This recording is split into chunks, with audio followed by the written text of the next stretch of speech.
Chairman P T I کی مشکلات میں ایک اور اضافہ، عمران خان کو جی ایچ کیو سمیت 9 مئی واقعات کے مزید مقدمات میں نامزد کر دیا گیا۔ ذرائع کے مطابق چیئرمین پی ٹی آئی کو دہشت گردی ایکٹ کے تحت 6 مقدمات میں نامزد کیا گیا۔ ان کے خلاف 3 مقدمات 9 اور 3 10 مئی کو درج کیے گئے۔ ذرائع کے مطابق چیئرمین پی ٹی آئی کو 9 مئی کے واقعات میں ملوث ملزمان کے بیانات کی روشنی میں نامزد کیا گیا۔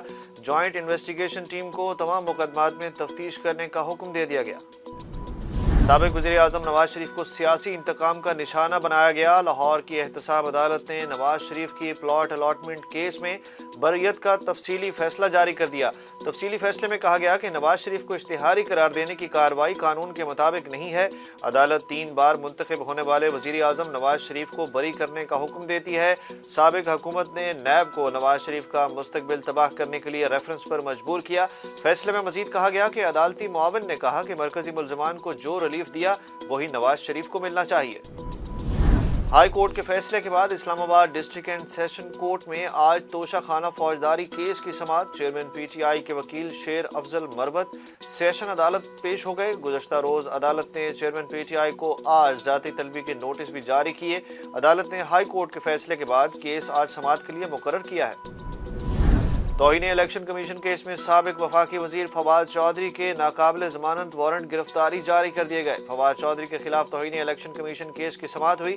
سابق وفاقی وزیر کے معاون وکیل الیکشن کمیشن میں پیش ہوئے اور کیس ملتوی کرنے کی درخواست کی۔ ممبر الیکشن کمیشن نے کہا، کیا فواد چودھری آئے ہیں؟ فواد چودھری نہ خود آئے نہ ہی استثناء کی درخواست دی۔ الیکشن کمیشن نے معاون وکیل کی استدعا مسترد اور فواد چودھری کے ناقابل ضمانت وارنٹ گرفتاری جاری کرتے ہوئے سماعت 20 جولائی تک ملتوی کر دی۔ اسلام آباد ہائی کورٹ نے تحریک انصاف کے رہنماؤں شاہ محمود قریشی اور اسد عمر کی عبوری ضمانت میں 13 جولائی تک توسیع کر دی۔ تحریک انصاف کے وائس چیئرمین شاہ محمود قریشی کے کیس کی سماعت جسٹس محسن اختر کیانی، اسد عمر کی عبوری ضمانت پر سماعت جسٹس طارق محمود جہانگیری نے کی۔ اسپیشل پروسیکیوٹر نے استدعا کی کہ دونوں کیس ایک ہی بینچ کو بھیجے جائیں۔ عدالت نے فائل چیف جسٹس کو بھجوا دی۔ جناح ہاؤس حملہ اور جلاؤ گھیراؤ کیس میں پی ٹی آئی کی رہنما یاسمین راشد اور ختیجہ شاہ سمیت دیگر خواتین کے جوڈیشل ریمانڈ میں توسیع کر دی گئی۔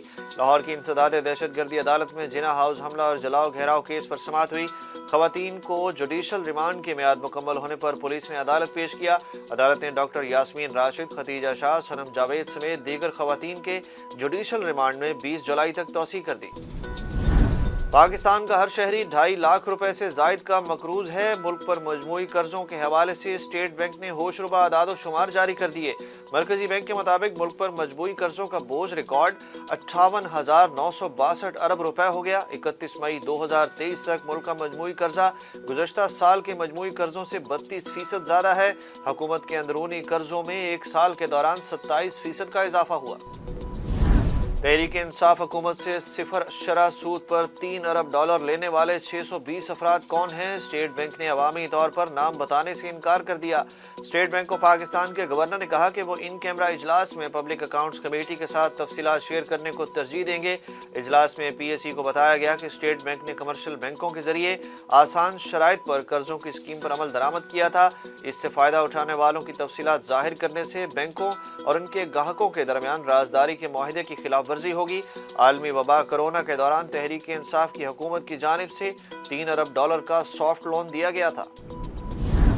انٹر بینک میں ڈالر پھر نیچے آنے لگا۔ امریکی کرنسی کی قیمت ایک روز بڑھنے کے بعد آج کم ہو گئی۔ انٹر بینک میں کاروبار کے آغاز پر ڈالر کی قیمت 1 روپیہ کم ہو کر 276 روپے 40 پیسے ہو گئی۔ دوسری جانب اسٹاک مارکیٹ میں کاروبار کے آغاز پر ہی 400 سے زائد پوائنٹس کا اضافہ، 100 انڈیکس 44,000 پوائنٹس کے قریب پہنچ گیا۔ سعودی عرب نے عمرہ کے خواہش مندوں کو خوشخبری سنا دی۔ سعودی عرب کی جانب سے عمرہ کرنے کے خواہش مند مسلمانوں کے لیے الیکٹرانک ویزے کا اجراء شروع کر دیا گیا۔